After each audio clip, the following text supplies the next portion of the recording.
కలలో వచ్చిన శరీరములు ఎట్లా సుళ్ళో ఇలలో వచ్చిండే శరీరాలు కూడా సుళ్ళు. అది అబద్ధమే, ఇది అబద్ధమే.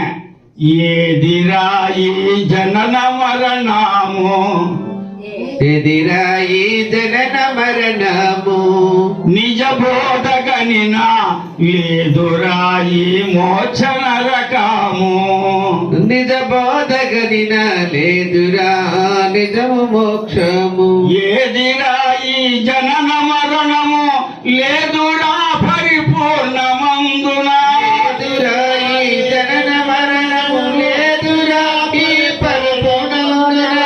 వేదాభ్యాసములు మతవాదములు విడనాడు వారికి లేదురా ఈ జనన మరణము, నిజ బోధగనిన లేదురా మోక్షము. నీవు బయలులోన ఉంటివి, నీవు బయలులోన ఉంటివి, నీ యందు బయలు నిండియున్నది ఎరుగనైతివి. నీ యందు వెలుగున నిండినైతివి. నీకు బయలు సూచనైతే నిమిష మాత్రము నిలువలేవు.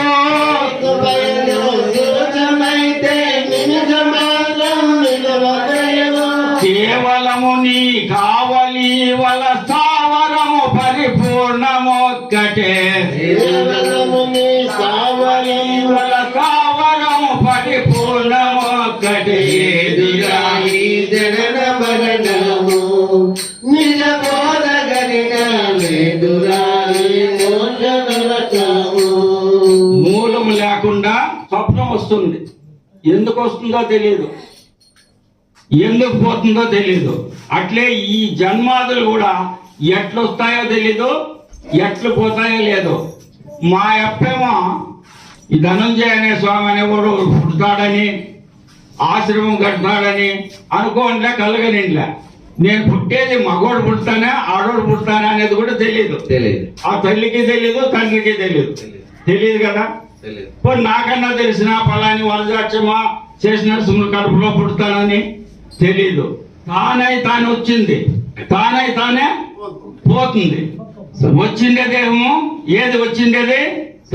ఎవరికి ఎవరన్నా చెప్పొస్తా ఉండారా? లేదు. ఎవరన్నా చెప్పిపోతా ఉండారా? ఇది తానై దానికే బ్రహ్మంగా రండి. నేనే వచ్చిన్నానురా, నేనే పోతున్నానురా, నీకు యాలర దుఃఖము నీ అబ్బగంటే ముందురా. నేనే వచ్చిన్నాను, నేనే పోతా ఉన్నాను. నేనే వస్తాను, నేనే పోతాను. ఎందుకు వస్తానో నాకే తెలీదు, ఎందుకు పోతానో ఎవడు పోతానో నాకే తెలీదు. హనుమంతారిలో మాట్లాడండి.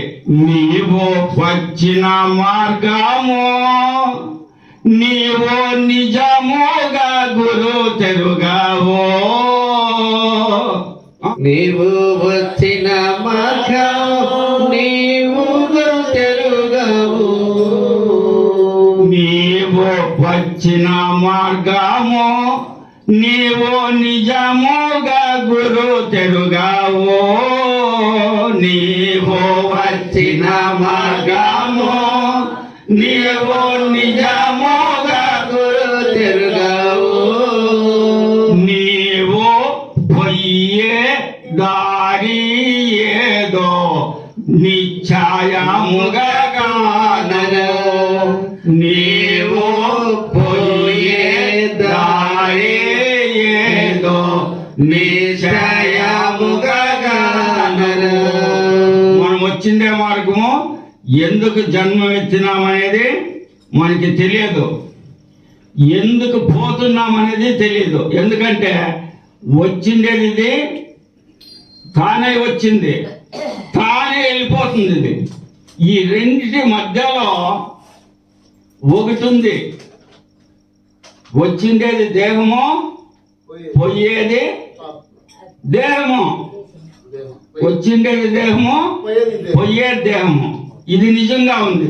మధ్యలో నేనెవరు, నానారు ఎవరు నేను వినవా నేనే బ్రహ్మము. బ్రహ్మం అనేది అంతా ఒక లైన్ ఇట్లా వస్తుంది. ఆ బ్రహ్మం అని నేనే బ్రహ్మం అని నిశ్చయమైతే నన్ను నేను తెలుసుకోవాలా అని పోతే నేను ఎక్కడి నుంచి వచ్చినాను? బ్రహ్మణో రవ్యక్తో మహతో మహదంకారాన్ని పంచభూతాన్ని పంచతన్మాత్రాన్ని బ్రహ్మణో అంటే పరబ్రహ్మము అని ఒక పరంపరలు చెప్పుకుంటారు. బయలు అని ఒక పరంపర చెప్పుకుంటారు. ఇంకొకరు వచ్చేసి కాళికాదేవి అని ఒక మార్గంలో చెప్పుకుంటారు.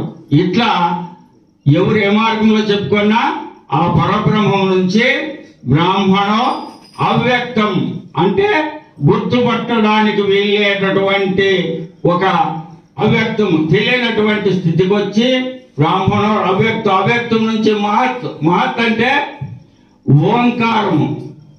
ఓంకారం నుంచి త్రిగుణాల నుంచి పంచభూతాల నుంచి పంచతన్మాత్రల నుంచి ఈ సర్వ సృష్టి కూడా ఉత్పన్నమైంది. మరి మనం వచ్చిండేది ఎక్కడి నుంచి? పరబ్రహ్మం నుంచి. మనం పోవాల్సింది వాటికి మరి నేను బ్రహ్మం అనుకుంటా ఉంటే నువ్వు పరబ్రహ్మం లేకపోయేకి ఎవరో గురువు దావిస్తాడు. పరబ్రహ్మం ఎక్కడి నుంచి వచ్చింది? అంతటా నిండి ఉంది. సూది మొఫెక్ సొందు లేకుండా అంతటా నిండుంది పరబ్రహ్మము. అంతటా నిండుండే పరబ్రహ్మంలో నుంచి ఎట్లా ఒక బాయే పరబ్రహ్మం అనుకుంటే దాంట్లో నుంచి వచ్చిన ఒక కుండ నీళ్లు నువ్వు అనుకుందాం. ఒక ముంతుడో కుండుడో నీళ్లు ఇట్లా చేత్తా ఆ కుండ అట్లే పగిలిపోయి ఆ నీళ్ళకే పడింది. నీ కుండలో నీళ్ళని నువ్వు గుర్తుపట్టేకైతుందా? అయ్యలేదు. కాబట్టి నువ్వు ఎప్పటికీ ఎక్కడికి పోతావో నీళ్ళలో వచ్చిండావో నీళ్ళు లేకపోతావు. పరబ్రహ్మం నుంచి వచ్చిండావో పరబ్రహ్మం. నువ్వు పరబ్రహ్మము అని భావిస్తే పరబ్రహ్మం లేకపోతావు. ఈ దేహము నేను, ఇంద్రియాలు నేను, నా పేరు ధనంజయ అని ఈ భావనలో ఉంటే ఈ దీనికి సంబంధించినటువంటి జన్మం ఎత్తేదానికి అవకాశం ఉంది. ఈ జన్మ ఎత్తేకి పోయేదానికి సూక్ష్మదేహమే కారణము. దాన్నే స్థూలము సూక్ష్మము కారణ శరీరం అంటే కారణం అంటే జన్మ ఎత్తేకి కారణమైన జన్మది ఆ సూక్ష్మదేహము.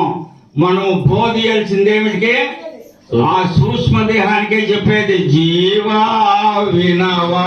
ఆ సూక్ష్మదేహంకే జీవా వినవా నేనే బ్రహ్మ మనవా. ఆ సూక్ష్మదేహానికి నువ్వయ్యా ఈ దేహం నువ్వు కాదు. నువ్వు కరెక్ట్ గా విడిగా ఉండవు. జాగ్రత్తలో ఈడుండావు, స్వప్నంలో ఇంగాడో ఉండవు, తుర్యంలో సుషుప్తిలో ఇంగాడో ఉండవు, తిరుయంలో ఇంగాడు ఉండవు. అన్ని జాగాల్లో తిరుగులాడుతూ ఉండేవాడు. పొద్దున్నే ఇట్లు సూర్యుడు పుట్టిన్నాడు ఉదయ భాస్కరుడు అంటమే, మధ్యాహ్నం వచ్చేటప్పటికి ప్రచండ భాస్కరుడు అంటమే, సాయంత్రం పోయేపటికి సంధ్యా సూర్యుడు అంటమే, మళ్ళా చీకటి అయ్యేపటికి ఏమంటమే సూర్యుడే లేడంటాము. అట్లా పొద్దు పుట్టినట్ల విశ్వడు, మధ్యాహ్నము కళ దాని ఇష్టము, సాయంత్రము సుషుప్తి, కింద ఇప్పుడు తుర్యం అనుకున్నాం.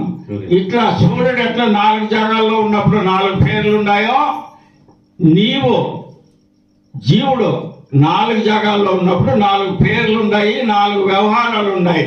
అంతేగాని అన్ని జాగాల్లో ఉండేవాడు నువ్వే. ఆ స్థూల సుషుప్నావస్థలో ఏదైతే ఉందో జాగ్రత్తలోన నేను అదే అనుకున్నానికి మరణం లేదు. ఆ స్వప్నంలోన నేనే ఆ పరబ్రహ్మ అనుకున్నానికి మరణం లేదు. ఈ నేను అని ఎందుకు అనుకోమన్నారంటే నువ్వు వచ్చిందేది నీళ్ళలో నుంచి. అంటే ఏమి? ఒక ఉప్పు బొమ్మ. ఉప్పు ఏమిట్లో నుంచి వచ్చింది? నీళ్ళ నుంచి వచ్చింది. ఉప్పు బొమ్మ అనుకోండి. ఈ సముద్రం అంతు చూడాలా అని అనుకొని గబుక్కున సముద్రంలోకి దుమికినంట. పోంగ పోంగ పోంగ పోంగ పోంగ ఏమాయా అది ఏమిట్లే గరిపా యాడొచ్చింది అది నీళ్ళకి నువ్వు అంతే ఆ పరబ్రహ్మంలో నుంచి వచ్చినావో నేనే పరబ్రహ్మం అంటే ఆ పరబ్రహ్మంలోకి నువ్వు ఐక్యమవుతావు. నీళ్ళు ఉప్పు బొమ్మ సముద్రం లేకపోయిందా లేదా? నీళ్ళలో నుంచి వచ్చింది ఏదైనా ఉప్పు. ఇప్పుడు పరమాత్మను అంశేనా నువ్వు? మళ్ళీ నువ్వు ఆ పరమాత్మ లెక్క ఖచ్చితంగా పోతావా? మరి నేనెవరు అని విచారం చేసుకుంటే నేను నేను నేను నేను అనుకుంటే ఆ నేను లేకుండా సర్వశూన్యం చేసేవాడు గురువు సంజ్ఞాభావంతో ఎగరగొట్టేస్తాడు నేను పోతే ఎట్లా? అప్పుడు చెప్తాడు గురువు సర్వశూన్యం అయం రూపం. చెప్పండి. సర్వశూన్యం హయం రూపం జన్మశూన్యం స్వభావితం జన్మశూన్యం సహావితం జన్మభావే నా వృద్ధచ్చ పరిపూర్ణం స్వాభావితం సర్వశూన్యం అయం రూపం. సర్వశూన్యం మయం రూపం అంటే ఆ పరబ్రహ్మం ఎట్లయితే ఈ సృష్టి అంతా నిండి ఎక్కడ సొందు లేకుండా ఇట్లా నిండుకొని ఉందో అట్లా నువ్వు ఏమీ కాకుండా నీ స్వరూపము ఏమీ లేనిది. నీ రూపము ఏమీ లేనిది సర్వశూన్యం మయం రూపం. నీకే జన్మశూన్యం స్వభావితం అంటే నువ్వు పుట్టనే లేదు. పుట్టినావా నువ్వు? పుట్టనే లేదు. ఎందుకంటే వచ్చిండేది వచ్చినట్లు పోతుంది, ఉండేది ఉన్నట్లు అట్లే ఉంటుంది. జన్మ భావే నా మృత్యచ్చ. నేను పుట్టలేదని గురువు ద్వారా నీకు నిశ్చయమైతే నా లేదు మృత్యచ్చ సావు లేదు. పుట్టింటే కదా సావు ఉండేది. దానికే ఆ పుట్టు సావు లేని రహస్యం తెలిపేవాడే సద్గురువు. ఆ గురువు దానికే గురు సేవెయ్యను మాడు ಈಗ గురు సేవే మడు గురు సేవెయ్యను మాడు ಈಗ గురు ಸೇವೆಯನ್ನು ಮಾಡೋ ಈಗ ಇದು ಸ್ಥಿರವಲ್ಲ ನರ ಜನ್ಮ ಸಾಧಿಸು ಬೇಗ. ಇದು ಸ್ಥಿರವಲ್ಲ ನರ ಜನ್ಮ ಸಾಧಿಸು ಬೇಗ. ಗುರು ಸೇವೆಯನ್ನು ಮಾಡು ಈಗ. గురువు పాదాలు చెంతాయి. నేను నేను నేను అనే అహంకారం తీసుకుపోయి పాదాల మీద పారేస్తే కూడా జన్మ వస్తుంది. ఇది స్థిర వల్ల నరజన్మ స్థిరము కాదు. ఇది స్థిర వల్ల నరజన్మ సాధిసు వేగ. త్వరగా త్వరపడు. ఆలస్యం చేస్తే దీన్ని తెలుసుకోకే చచ్చిపోతే మళ్ళా కుక్క అవుతావో నరక అవుతావో ఎద్దు అవుతావో ఎనమవుతావో ఏమవుతావో తెలీదు. కాబట్టి ఇప్పుడే ఏరుకున్నట్లే జ్ఞానం ఉన్నట్లే ఈ నరజన్మ ఉన్నట్లే మోక్షం సాధించాలి. ఎట్లంటే 84 లక్షల జీవరాశుల్లో కూడా ఏ జీవికి నోరు లేదు. మాట్లాడేది ఒక మానవుడే, జ్ఞానం ఉండేది ఒక మానవునికే, సుజ్ఞానం ఉండేది మానవునికే. ఆహారము భయ నిద్ర మైథునము ఈ 4 అన్నిటికీ సమానము. పశువులు మన మాదిరి నిద్రపోతాయి, పశువులు మన మాదిరి తింటాయి, పశువులు మన మాదిరి పిల్లలు కంటాయి. ఆహార భయము పశువులకు ఉంది. కొట్టామంటే బెదురుతుంది. పశువులకి మనకి తేడా ఏమి? వాక్ ఉంది, జ్ఞానం ఉంది. ఆ గురువు ద్వారా తెలుసుకునే జ్ఞానం ఉంది. ఆ జ్ఞానం ద్వారా ఈ నరజన్మంలో మాత్రమే మనం కట్టేస్తాము. పొరపాటున ఇది ఒక క్షణము. ఏముంది? ఉన్నోళ్ళు ఉన్నట్లే వెళ్ళిపోతే తెలుసుకునేది ఏముంది? కాబట్టి మనం ఇప్పుడు ఉన్నట్లే గట్టిగా ఉన్నట్లే తెలుసుకోవాలి. జన్మామికా దుర్లభమురా ఈ జన్మామిక దుర్లభమురా ఓరి సా జన్మ సాకార సద్గురు సద్గురుని గణరా ఓరి సజన్మ సాకార సద్గురుని గణరా దుర్లభమురా 84 లక్షల జీవరాశుల్లో ఉత్తమమైంది జంతువునాం నరజన్మ ఉత్తమం. జంతువుల్లో నరజన్మ ఉత్తదంట. అంటే మనము కూడా ఆ గురువు అనే పాదాలు పట్టుకుండా ఆ జ్ఞానం సంపాదించకపోతే జంతువులతో సమానమే. కాబట్టి అట్లా గురువు సేవ చేసి మనం జనన మరణ రహిత స్థితిని పొందాలని కోరుతూ